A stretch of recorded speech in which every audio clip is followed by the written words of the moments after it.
Good afternoon, ladies and gentlemen, and welcome to the LendingTree, Inc. fourth quarter conference call. At this time, all participants are on a listen-only mode. Later, we will conduct a question-and-answer session, and instructions will follow at that time. If anyone should require assistance during the conference call, please press star then 0 on your touch-tone phone. As a reminder, this conference is being recorded. I would now like to turn the conference over to your host, Mr. Trent Ziegler, VP of Investor Relations. Please go ahead. Great, thank you. And thanks to everybody for joining the call this morning to discuss LendingTree's fourth quarter 2020 financial results. On call with me this morning are Doug Lebda, LendingTree's Chairman and CEO, and J.D. Moriarty, Chief Financial Officer. As a reminder, once again, we posted a detailed letter to shareholders on our Investor Relations website earlier this morning, and with that, we will keep our prepared remarks relatively brief and spend the bulk of our time addressing your questions. Before I hand the call over, I also want to remind everyone that during today's call, we may discuss LendingTree's expectations for future performance. Any forward-looking statements are subject to risks and uncertainties, and LendingTree's actual results could differ materially from the views expressed today.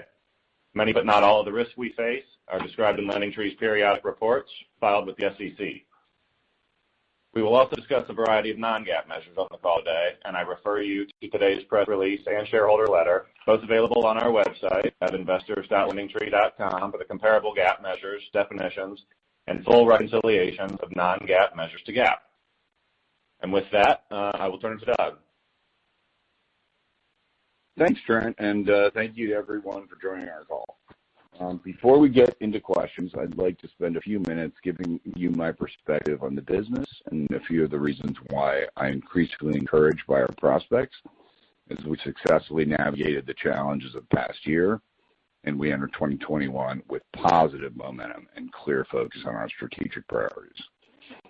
2020 was a year unlike any other. The pandemic wrought havoc on public health and safety. It brought massive unemployment and economic strain, in part countered by unprecedented fiscal and monetary policy. While we've seen far-reaching changes in the way people live, work, consume, and manage their money, the past has also presented many challenges, and it has created great opportunity. Despite headwinds in certain continuous areas or aspects of our business in 2020, we were able to maintain a healthy and productive workforce, along with a strong balance sheet, sustain positive cash flows, thanks to our diversified portfolio of businesses. Because of that, we were able to remain focused on execution, serving our customers and our partners without losing sight of our broader strategic objectives around innovation and scale. Our fourth quarter's results reflect increasing momentum. Its strength in our home and insurance segments, combined with sustained recovery in consumer, drove sequential growth in both revenue and adjusted EBITDA during what is typically a seasonally slower quarter. As we head into 2021 and the world begins to return to normal, as we all hope, we are focused on a broad range of strategic objectives across each and every one of our business segments that all serve to accomplish the greater objective of growing, engaging, and delighting our customers while serving our partners in a more integrated and automated fashion.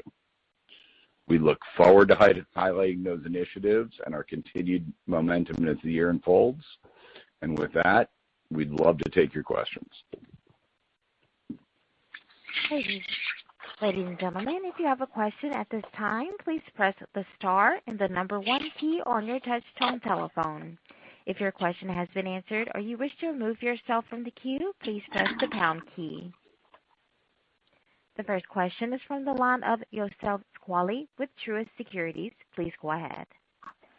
Great. Thank you very much, and good morning, folks. So a couple questions. One, maybe, Doug, just stepping back and looking at the competitive front, just curious to know how you think about, competition, particularly in the auto insurance, home loan industries, et cetera, and maybe how you think about competitors like Credit Karma now that they're part of into it and what advantages you guys see yourself having as competition ramps up from larger scale players. And then JD, I know you guys are obviously not guiding to 2021, but can you maybe just flesh out for us the biggest areas of investment you're planning for this year? Because if I look at your margin guide for Q1, it looked like it's much lower than you guys have posted in a few years. So maybe if you can just flesh that out for us, that would be terrific. Thanks, guys. Perfect. So on competition, we are obviously very, very mindful, and we always want to be winning, even if the market's growing. We don't want to just take credit for tailwinds. A couple that obviously, talk about the one that you focused on, Credit Karma. We think we are, at least now, the good news is now everybody's seen numbers. And I think it's safe to say they're about our size. And I think it's safe to say we're more diversified and they're more concentrated. And so we feel really solid in the position there. Now, will they have a great product and will we have a great product? We hope ours is better. We think ours is. We think our brand name is exceedingly strong. And there's a lot of things going on in that area that will expand in products, even from just, loans and alerts, as you've seen us, and it'll go beyond free credit scores into cash management and how you're doing budgeting, which we've done already. So I was honestly really happy to see our pacing versus them. And the first time they had public numbers. The other one that I would say that just moved to another subject would be EverQuote, which now we've got, obviously they're a public company. And at time, in the past few quarters from what we know, they're a little bigger than us. We're a little bigger than them. But I can tell you as our company's, I think now biggest shareholder, I am thrilled with where they're going and the things that they're doing, expanding the agency business, expanding new lines of insurance, and their integration with my LendingTree. That's all really coming together. So I think unless you're a diversified product set in fintech, it's going to be really hard to compete with a company that is more diversified across loans, insurance, and all the partnerships we've got in investing, et cetera, et cetera. So it's just beginning there. JD, you want to take the next? Yeah, sure. Thanks, Yusuf. They're both good questions. So let me just expand a little bit on the competitive landscape, because when you talk about auto insurance specifically relative to EverQuote, and obviously they've been public since the middle of 2018, we have businesses that on a revenue scale basis, as Doug points out, we can trade quarters on who's bigger. We do enjoy better VMM margins generally. We also do admittedly have a little bit more dependence on SEM, and we're diversifying that. As with all our acquisitions, the strategy has been acquire a really good business and make it better through diversification of marketing analysts. And so within our QuoteWizard business, which is our insurance business, that's exactly what we're doing. And that's not the only diversification going on. We're actually expanding our agent business. We're expanding our Medicare business. And so I think as 21 goes on, you're going to see us continue the diversification within insurance. And that will we're going to take a very good business and make it even better through diversification. So when you ask the question about investments, that's absolutely one of the areas where you're going to see us invest. And so that'll tie into the next answer as it relates to margin. We certainly, as Doug points out, now interestingly, we have some public competitors out there, Karma being one of them. We see what they're doing in, for instance, auto insurance, and they've talked about some of those initiatives. That's not new information to us. It's just newly public information. So the strategy is not tremendously different. When we think about insurance and specifically auto insurance, We look to what EverQuote is doing. We look to a couple other players in the space, and we think we're a real leader in that space. We know we're a real leader in that space. So we're really happy with the diversification efforts in insurance specifically. And we see some great growth areas. I mentioned agency and Medicare specifically, but that's what you're going to see throughout 21.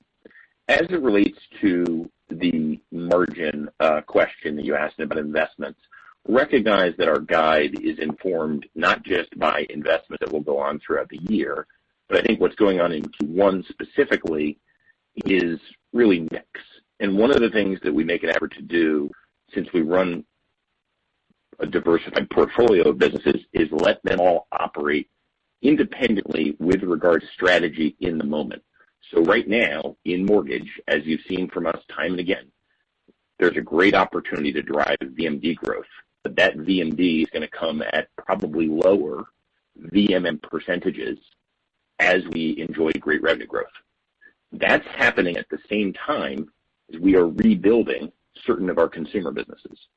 So we highlighted pretty exceptional percentage growth in credit card in the fourth quarter, and we expect some of that growth to continue in the first quarter as we rebuild that business. But I made the point on the last call that the card business may not contribute at all to the bottom line as we rebuild it. And so recognize that you've got a mortgage business where you're getting incremental revenue growth at lower percentage margin, a card business that we're rebuilding at very modest margin because that's the right strategy for the business at the time.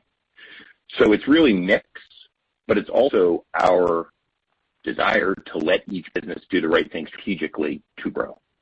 And so, as you look at that card business, I need to remind everybody, in 2019, that was a $212 million business for us. And it was down at the trough 85%. And we are growing it back, but at small margins initially. And we're really happy with the progress in Q4. But as we pencil that out in Q1, that contribution is going to be very modest. And when you combine that with the trend in mortgage, you can understand the guide. So that's really what's going on with Q1. There are a number of investments we're going to make throughout the year. We're really happy about the strategic plan for all of the businesses, my LendingTree included. But in terms of the margin in the Q1 guide, that's really the influence. Okay, very helpful. Thank you both. Your next question is from the line of Jed Kelly with Oppenheimer. Please go ahead. Great. Thanks for taking my question. Two, if I may. One, just circling back on my LendingTree. I think at your analyst day in 2019, you admitted that's the key to sort of expanding your terminal margins. So just where are we with a My LendingTree strategy, and how do you see driving increased consumer engagement? Is there any way to take advantage of sort of some of the enthusiasm we've seen with retail investing? And then just on the home segment, JD, you said it's expected to accelerate in 1Q. I mean, how should we see that trending throughout the balance of the year? So I'll take my LendingTree first. From a product standpoint, we feel very, very, very good. From a strategic standpoint, we also feel very good. And the reason is because just like how LendingTree diversified, and when we were 90% mortgage and 10% every other loan type, as we brought in other loan types, does not only add to the individual, like credit card business or the personal loans business, it adds to the overall. On my LendingTree, the same thing is happening. So while we don't have the largest source of revenue for my LendingTree users, which is personal loans, because during the pandemic, appropriately so, people took their stimulus money, paid down their balances, and so they weren't necessarily shopping for credit cards and personal loans. Totally fine, but we're seeing members do well, we're seeing engagement do well, and we see a lot of new products that we can slot in there. So we're looking at the number of individual product apps that could be folded into something even more broader. Everything from identity theft, obviously credit repair, and we think that is a powerful source in that base, as we can help improve people's credit, that even as if interest rates rise, which will, that we can refinance people as they move up the credit spectrum. So I'm very happy with where that's going right now. Jed, part of there are kind of two parts to the LendingTree question, right? One is, are we happy with the progress on the product? The answer to that is yes, absolutely. When we look back, however, at 2020, our strategy for signups, for driving members to My LendingTree, has been dependent on personal loans, as Doug points out. And when personal loan goes backwards, our new signups is going to flag. We're happy with the fourth quarter signups, right? That's a pretty meaningful jump from 15.7 to 16.6. And certainly the most meaningful jump that we've had. Now, how's that happening in an environment where personal loans are still weak? You've heard us talk about syndicating our platform and working with partners, and we've mentioned H&R Block, and there are many other partners. Actually, there are other partners that are on board and some that are in the pipeline. But effectively, what we're talking about is the syndication of My LendingTree and managed marketplaces. And right now, between H&R Block and one other key partner, we've driven 1.5 million new signups. So that strategy that we've been talking about for well over a year is starting to bear fruit, which we're really excited about. Then there's got to be the engagement of the product, and we talked about Plaid and the Plaid integration, and we've got to drive people to connect their accounts there. But the product is unquestionably much, much better than it was a year ago, and we're really excited about the new features that we'll add this year. So we actually look at the growth in signups in Q4 amid an environment that was tough for personal loans as a real bright spot for MyLT. And I think it suggests that strategy of syndicating the platform is a good one. In terms of your question around mortgage, we've made a real effort to make sure that people understand the mortgage cycle for our mortgage lenders and our mortgage cycle, right? And that earlier in 2020, when there was tons of organic volume, that's a tough environment for us when lenders are flush with organic volume. Well, as the year has progressed, our services have been more dearly valued, and you see that in our RPLs. Hard to say what inning we're in. Obviously, we're very mindful of this increase in rates, which is going to make the value proposition of a refinance a bit more challenging. Right now, we're certainly seeing a good RPL environment, and we need to work with our lenders to make sure that our leads convert. And that's really what's been going on under the hood. We've talked about different products that lenders can choose from and exclusive matches and the like. Those are all intended to drive conversion. And that's the subtle thing that's been going on within our home business that we're really excited about, because we think our product is just working better for our lenders.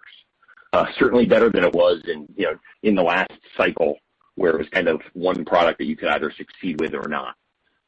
We think we've really evolved our home product specifically.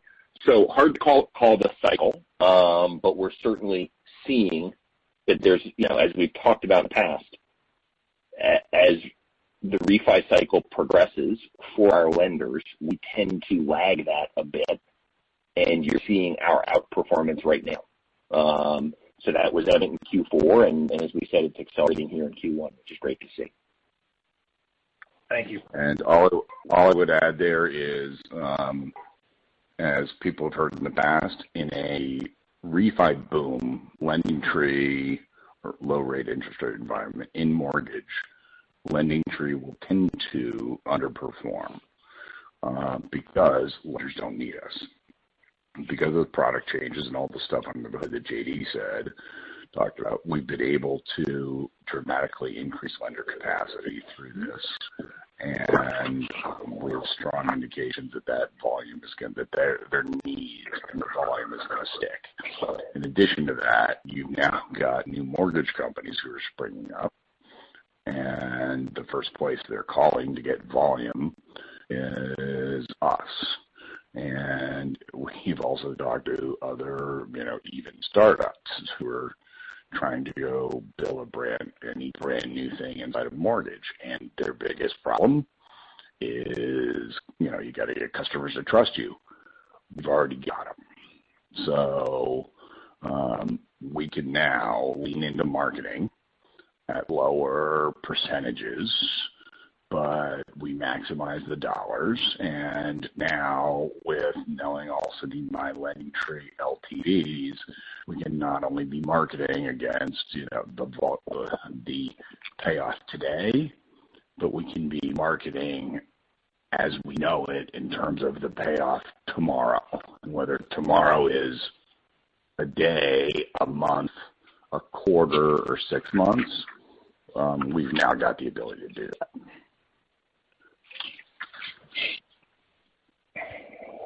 Your next question is from the line of Stephen Sheldon with William Blair. Please go ahead. Good morning. Thanks. Wanted to follow up on my LendingTree. Clearly great sequential member growth. Monetization there has been lower over the last 3 quarters, I'm guessing almost entirely from the pullback in personal loans.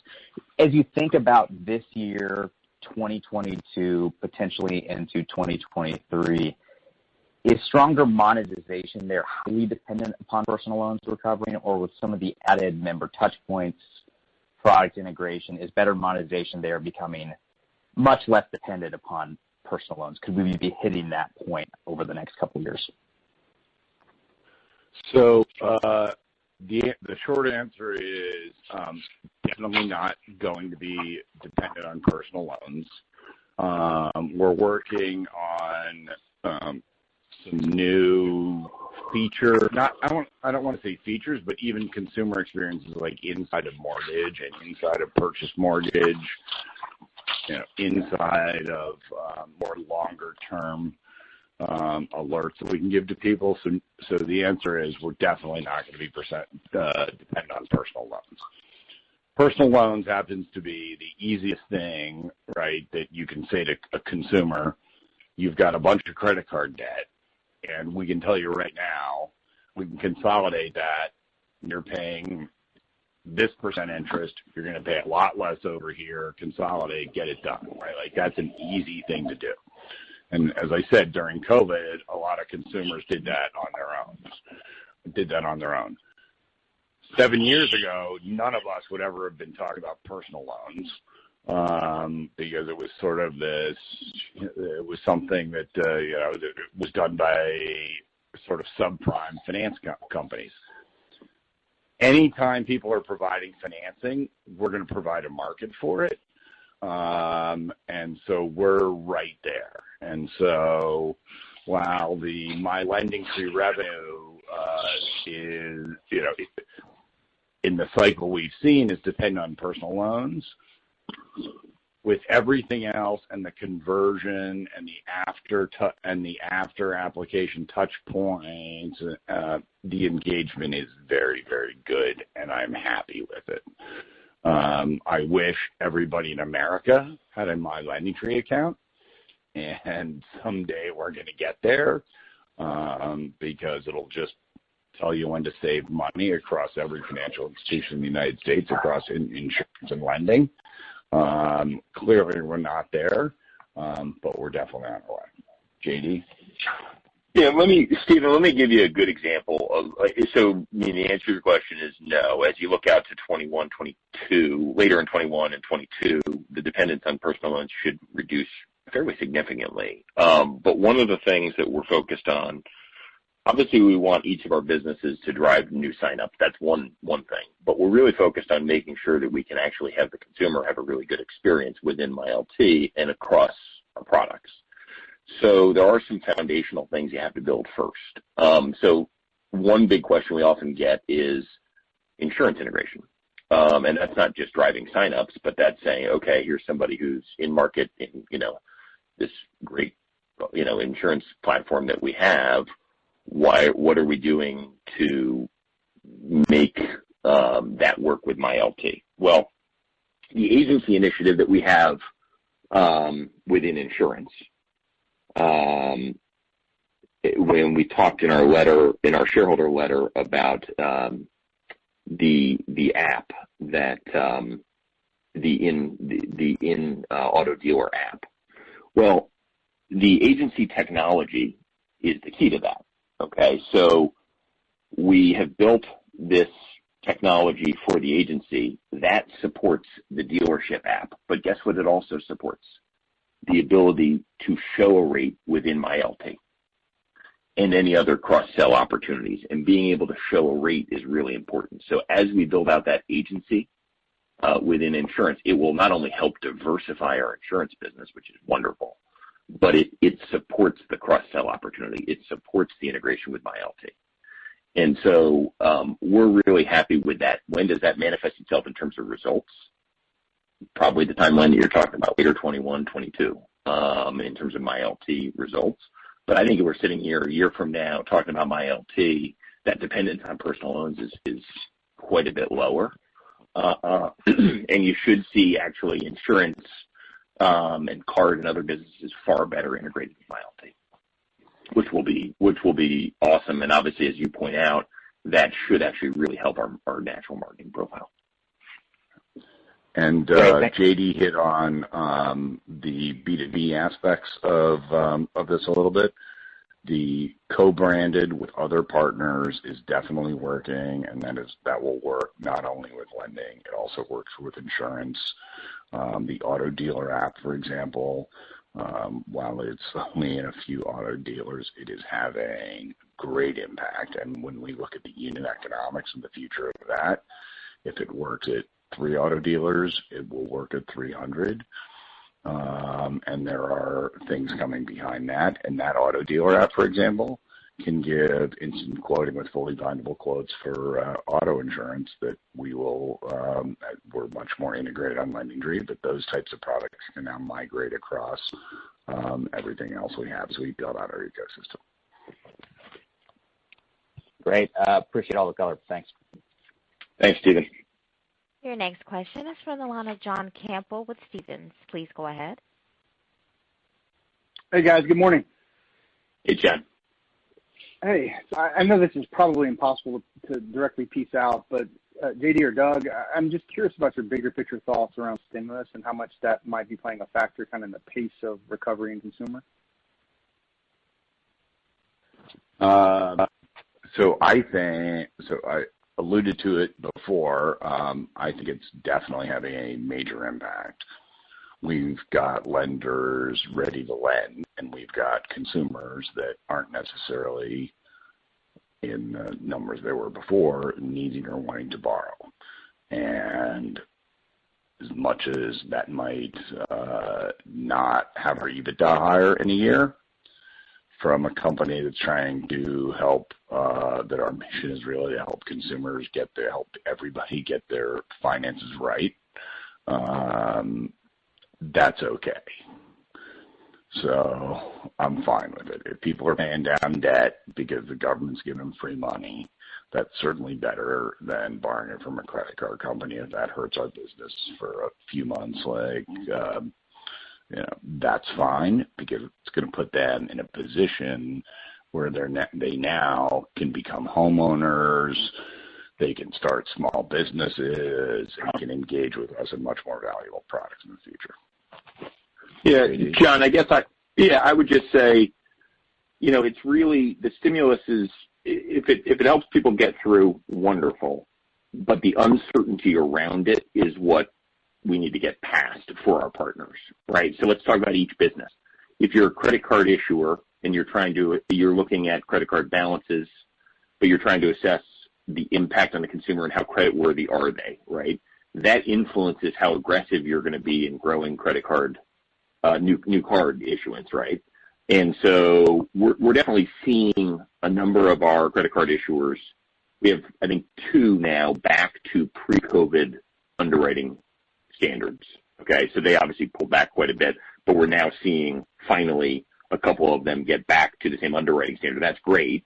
We're starting to see in credit card better offers, better product, right? So instead of 12-month balance transfer, it's 18 months. And so more inducement for the consumer. So we're seeing a little bit more aggressive behavior on the part of the credit card issuer, which is great to see, and certainly a sign of confidence.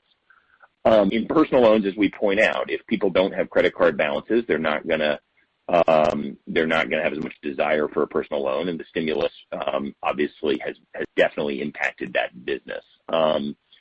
Interestingly, in small business, which had a great fourth quarter that we were very happy with, we definitely see the PPP impact. What we see is a lot of small businesses inquiring about loans, but the conversion rate's impacted by the uncertainty of PPP, right? So what are they going to get from the government impacts the follow-through of a small business owner to proceed with a non-PPP loan because they don't know what's going to be available to them. So I think the common ground on each of these is really a little bit of uncertainty. Personal loans is a little bit different. Every lender who was on the network pre-COVID is back on. I think we disclosed that last quarter. We were thrilled with that. But really, on personal loans is a little bit unique because there's not as much consumer desire for that product right now, given the stimulus.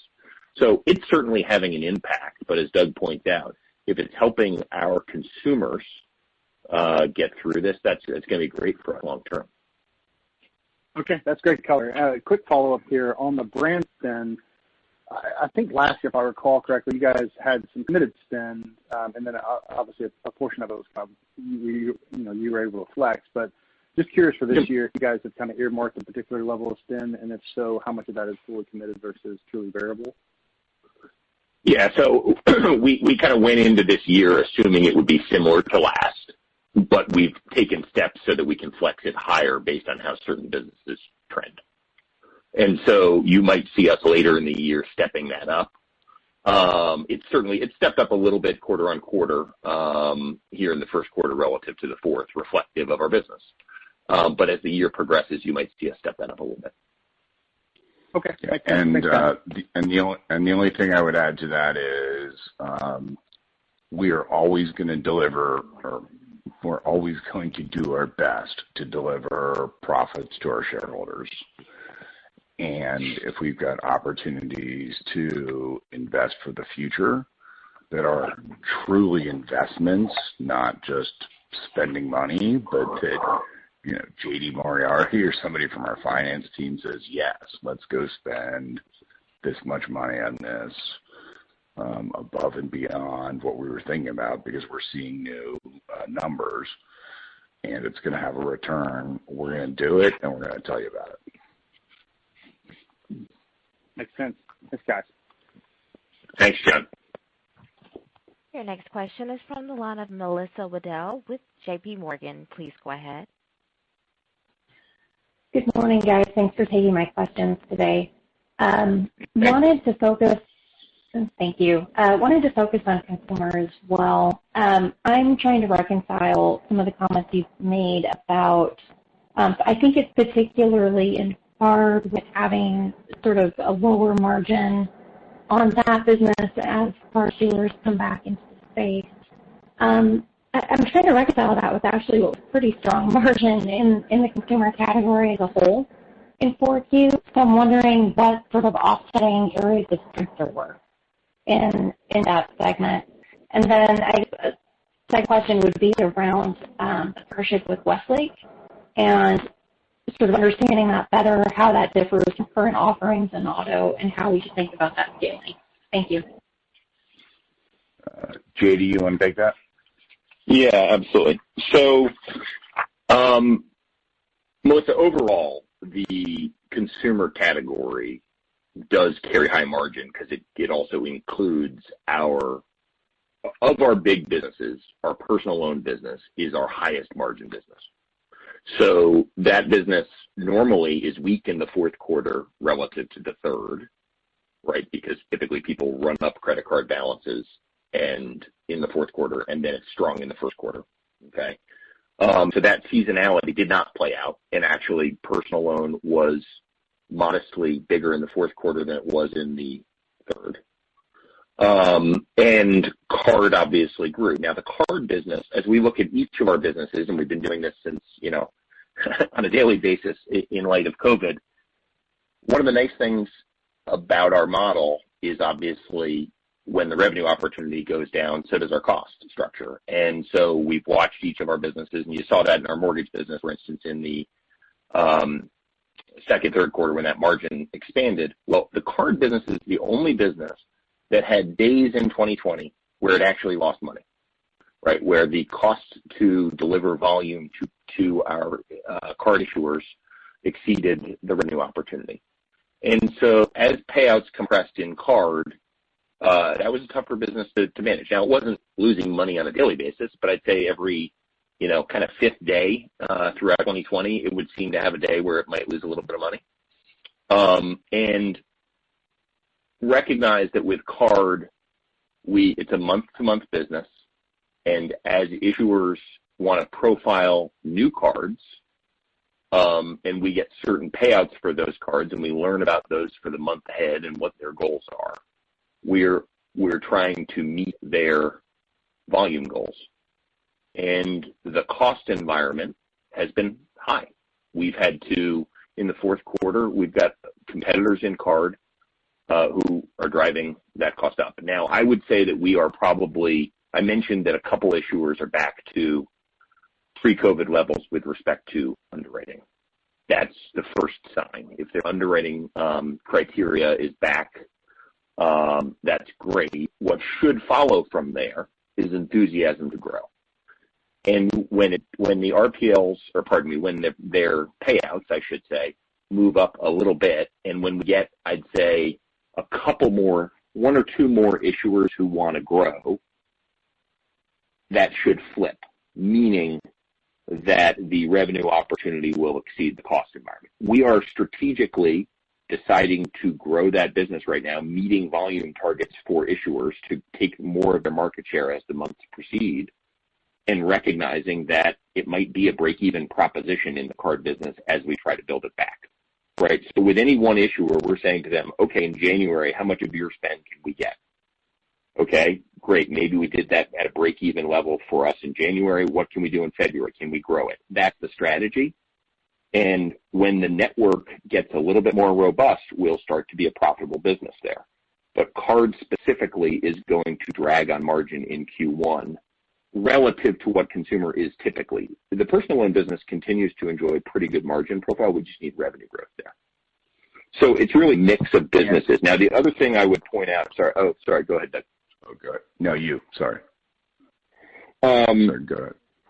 Yeah, no, I mean, if you look at those businesses, that's card, personal loan. Small business was very strong in fourth quarter, but we're preparing for that, that card business is going to grow with modest contribution. Sorry, go ahead. Yeah, the only other thing I would add to sort of the conundrum of why you can have like the comments in card and then still have very good margins in consumer, it goes back to in my LendingTree, even with consumer balance sheets being better, we can get a lot of quote unquote free or already paid for transactions that are happening later in their engagement with us. So that's the longer term my LendingTree strategy, which is why you're seeing consumer margins a little bit higher, but you're also not seeing us then yet saying come to LendingTree and get a personal loan. Right? Like that would be a direct thing around personal loans, and as that comes and as those economics work, we improve those. But in the meantime, you still have a lot of my LendingTree traffic that is fed from all of those other loan types coming through, and that's what's enabling us to to be able to still say, as JD said, let's grow the credit card business. If our lenders are paying us enough money that we can go market, great. We're certainly not going to lose money, but if we make $1, it's better than losing $1. And we're going to get sign-ups and lifetime value and more customers in the front door engaging with us. That's the plan.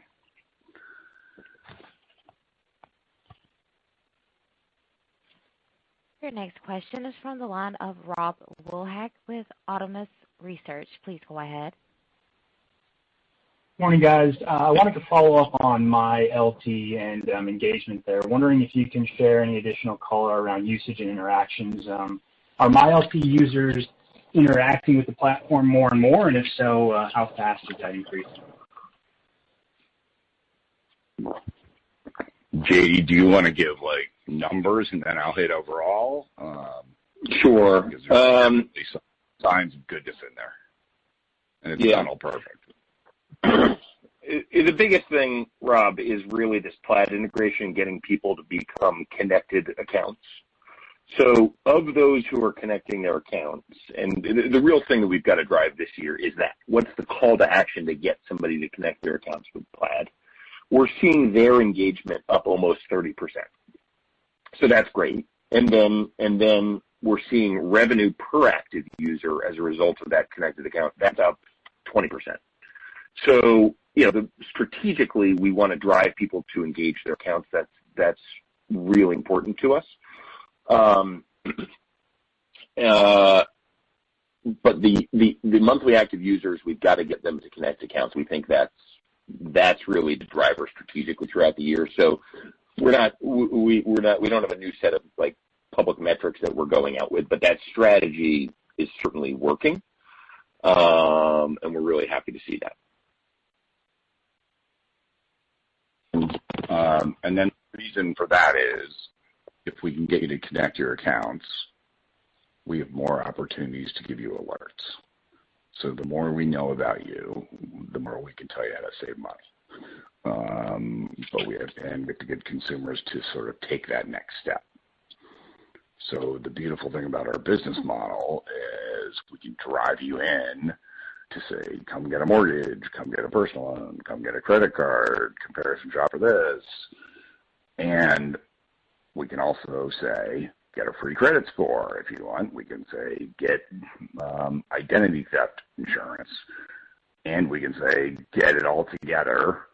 So we've got many different marketable opportunities, but ultimately we want you to, whether you complete that first transaction or not, we want to make sure that we've got an account for you so that we can engage with you over other transactions, and that is starting to grip. Got it. That's really helpful. Just to follow up, you've talked in the past about expanding the products and the offering on the asset side of the consumer balance sheet, but also, today have highlighted a lot of current investment in existing businesses. So where does that asset side of the consumer balance sheet rank as a priority for you guys, and just any updated thoughts you might have on the opportunity there? So right on deposits, our deposits business is obviously not doing great because deposit rates are low right now. So it doesn't make sense to say, hey, deposit here versus there. However, longer term, the trends there are very good. JD, do you want to add on? Yeah, I mean, right now, if you think about the asset side for us, Rob, it started with deposits. That's a modest business at this point. We've talked about two things around investments. One is, obviously we've got an ownership stake in Stash, and we will continue to evolve how we partner with them. We're happy with some of the partnerships thus far, but they haven't yet manifested themselves in opportunities for MyLT customers. That's a little bit more complicated, but over time we think there will be the opportunity to offer investment products to the MyLT base through that partnership, which will be great.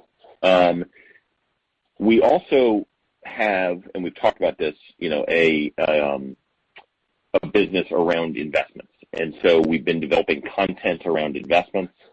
We're in the early stages of it, but we actually have partners who are engaging with us, and in the fourth quarter, we had a small amount of revenue in that investments vertical. So think about that as providing customer acquisition services for the RIA channel. Okay, so that will be a growing business at LendingTree over time as well. But we're early days, but we think it's important, and we think it's a natural extension of our business. But that's the way to think about it. It's kind of, there's the Stash, which is, a product for a first-time person to save and invest. that's a specific product, and we'll partner with them for that.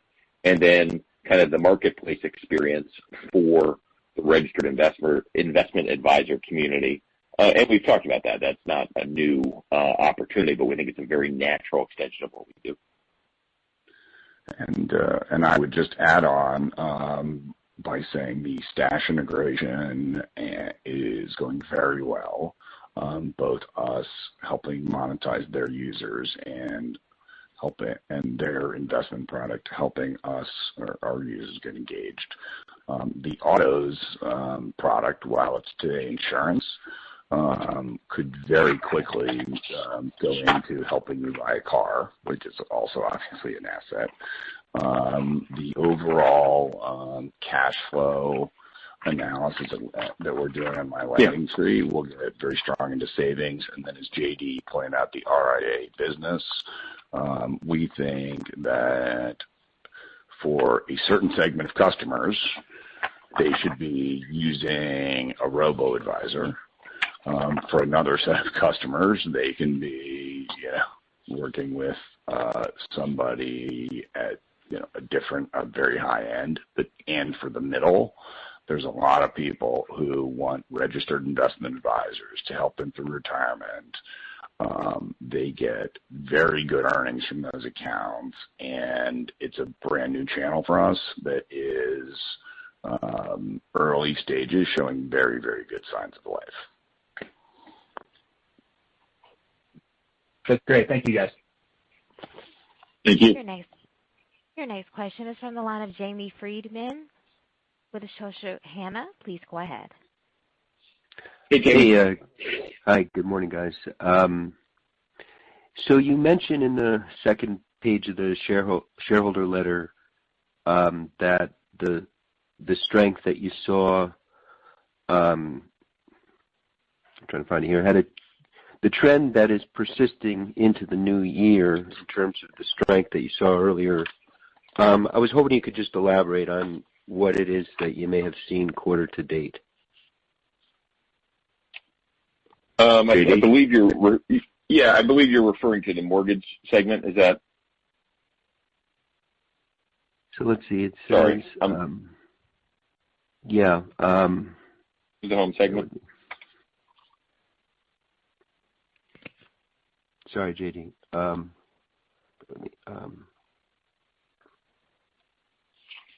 Oh, yeah, it's home. Sorry. It's in the second paragraph. So it says, as previously discussed, absolutely. Much of the fourth quarter outperformance was driven by strength in the home segment. I'm sorry, it's specific to home. Yep. Yeah, so it's specific to home. It's played out as we expected it would, right? And we've talked about that effectively as the year 2020 progressed with rates and organic volume in the beginning of the year, we knew that there would be more desire for our services as the year progressed. And we knew that we would be able to drive revenue per lead, right? So, as increased capacity, as we say, among our lenders, we expanded capacity. And when we expand capacity, what do we see? We see increase in RPL, okay? So our mortgage revenue per lead was up 35% over the prior year, and then volume was up 15%. So how are we getting there, right? That's year-over-year growth in the business of 51%. That has continued in the first quarter, and we're really happy with the performance. And so that's the mortgage cycle. I think we evolved the product over the last year, and we came into this cycle well prepared for it, and we're trying to make the most of it and work with our partners to be, a more critical partner. So, as I said before, hard to say where we are in that cycle. We've obviously seen rates tick up recently. That will make it a little bit harder for our lenders if they continue to be higher. But we, what it does in the short run is obviously make our services that much more valuable. Okay, and if I could just follow up with one on card. I know a lot of the questions are focused on card, but are we generally in a balanced transfer environment, or are we more in a rewards-driven environment? How would you characterize what's going on right now? Yeah, I think what you will see as card issuers come to the fore is more of a balance transfer focus.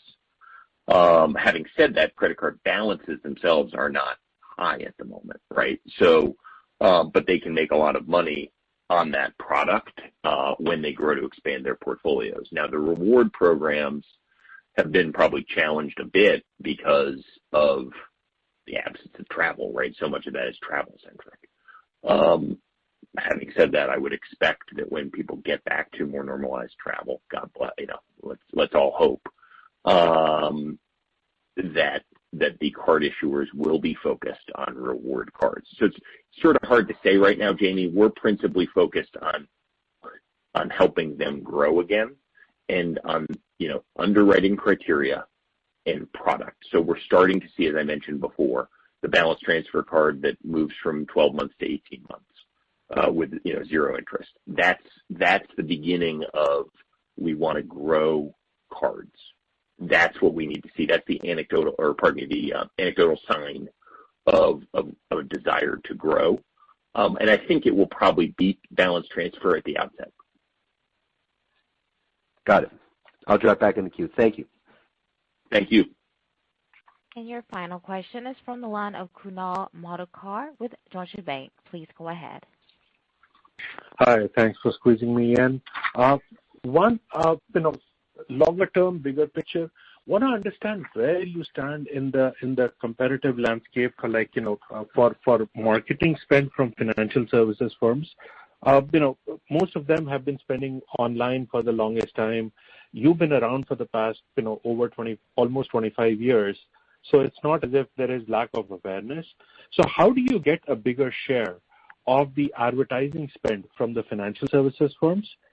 And then second, and this is something more from personal experience, is I see a lot of LendingTree ads all the time wherever I go online. And most of them are basically about refinancing. But I just refied. I just refied and I refied through LendingTree. So you should know that I'm no longer in the market for refi. Why am I still getting those ads? So here's why, and let me tell you how the advertising works, and you're sort of experiencing there in the short run the marketplace. So our ads let's take online and offline a little bit separately. So in the online space, we are, because of our economics and because of the long tail of all those lenders, those ads pay off. And you're seeing there generalized ads, not necessarily targeted because you're a prior LendingTree customer. They're more general, and we do them because they work. And right now, they'd be more refi focused because that's what our lenders demand, right? And then when they're not demanding that, you would see those general ads to some.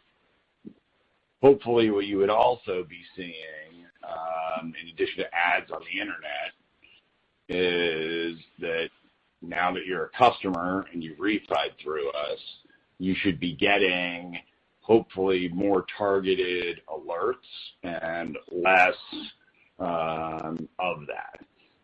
I will tell you that the ability to know a customer who's already there and then show them either more highly targeted ads. So, for example, you could go all the way to saying, hey, you don't need to see this ad for refinance because we always know you're a refinance customer, but you might be interested in this.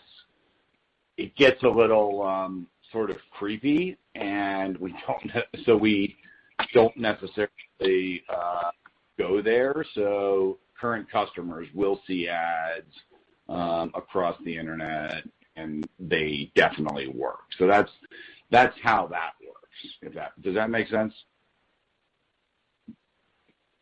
I'll take your word for it. So Kunal, it's JD. The only thing I would expand on there, and there's another part to your question as well, so I'll maybe address that. we're constantly trying to develop channels. And I think what you're reflecting is when you're seeing display ads. Well, we've seen great success in display over the last year. And we certainly wish that all of our channels become more personalized. We're principally focused on making sure that the MyLT experience is more personalized, right? So there we should have more control over showing you an ad than we're going to necessarily in display. Display, it's going to be a function most often of what you're reading when you see it, right? So that's just the display channel, and we've seen great success there. We try to grow every channel as the year goes on, and that's what you're seeing is our when you see us have more presence in display, it means that it's working, as Doug points out. Now, again, not as personalized as we like. We have longer term goals. That's one of them. The other question you asked is how do we get bigger, more committed spend from partners? And over time, that should be one of our great opportunities given our diversification. And we have certain partners where they are structuring themselves, certain big bank partners, where they're structuring themselves to be more holistic and more comprehensive, right? So they want to talk about deposits combined with mortgage, combined with personal loans. But they're few and far between. We're trying to drive them there, but they tend to have, people who are responsible for customer acquisition by product. Our partners tend to be more siloed. So we try to drive change and we try to get to more committed spend, but it's just, you have to have organizational change on the partner side to get there. We also tend to have partners who exceed in one product more than another, right? But the biggest opportunity exists within those big financial institution partners. And actually, if you look at our company versus, 5 years ago to today, what you'd find is the top 10 customer base is a much healthier base than it was 5 years ago. 5 years ago in our top 10 customer base, you would have seen some non-bank mortgage originators that, the average investor's never heard of. And today, everybody's pretty much a brand name financial institution, whether it's an insurance carrier or a credit card issuer, or, obviously the Rockets and Loan Depots of the world that are newly public. So, we've certainly seen our top 10 customers become bigger, more stable organizations over time. And the next leg of that should be the ability to drive to more holistic relationships with them. And the only thing I would add is among those big customers, you're going to see those companies, whether they're banks, mortgage companies, you're seeing more of that, credit card companies, et cetera. If they're advertising both online and offline, that is both, it'll raise our marketing costs because they want to build their brands too. And we also see that when they do that, it helps their conversion rates on LendingTree. Just like when we're doing brand advertising on TV, it helps us inside of Google. So if we're the search engine for money, we're going to have, some companies that are going to be more, I don't say reliant in a negative way on LendingTree, or called partnered, and you're going to have companies where we're going to do their business, and they're also going to do their own advertising. And generally, what we hear from the mortgage side right now, because of the improvements in product that JD talked about and we've talked about in the past, we've got a lot of capacity from lenders, and we just need to be able to deliver it to them. And so you're seeing more marketing because we're marketing into that demand that they've got from us. Great. Thanks, Doug. Thanks, JD. Thank you, Camille. And I'm showing no further questions at this time. I would like to turn the conference back to Doug Lebda for closing remarks. So just a couple closing thoughts, and these are all coming from your questions and just reflections as we've had this call. I am thrilled with how our team has come through COVID. During this past year, we have had ups and we've had downs, and we've had people working very, very hard and we've come out it a better company. We've come out it leaner. We've come out it with much more understanding of the right ways to do things, and that we're a company that's on a continuous improvement cycle. Second thing I would say, the core businesses are solid. Whether you can run every individual loan type, you can add on my LendingTree, everything is solid. Some will do better in times, and some will do worse in times, and that is merely the supply and demand economics of what's going on. Expect to see us continue to hopefully deliver and also invest, because at the end of the day, you don't end up with 10 marketplaces in any industry. You end up with one or two.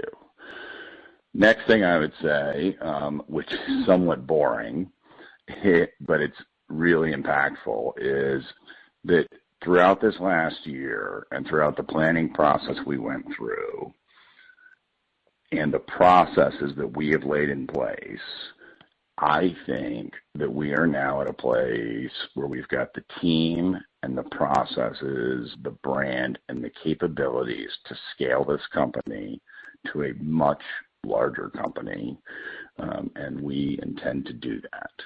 And then the last thing I would say to you all is always please know that, particularly now that Liberty Media is not our largest shareholder, that I'm always talking to you as a CEO, and I'm also talking to you as a shareholder who has my entire net worth in this, basically, and has a passion to succeed. And more importantly than me, every single employee at LendingTree sees the mission the same way. So you've got 1,200 fired up shareholders who are waking up every day trying to not only increase the value of our enterprise, but to do it the right way by helping consumers save them money and by helping our partners build big and enduring businesses around them. And I am really happy with where we are. So thank you all very much for your time. Thank you for your attention to our company. And we look forward to talking to you soon. Ladies and gentlemen, this concludes today's conference call. Thank you for your participation and have a wonderful day. You may all disconnect.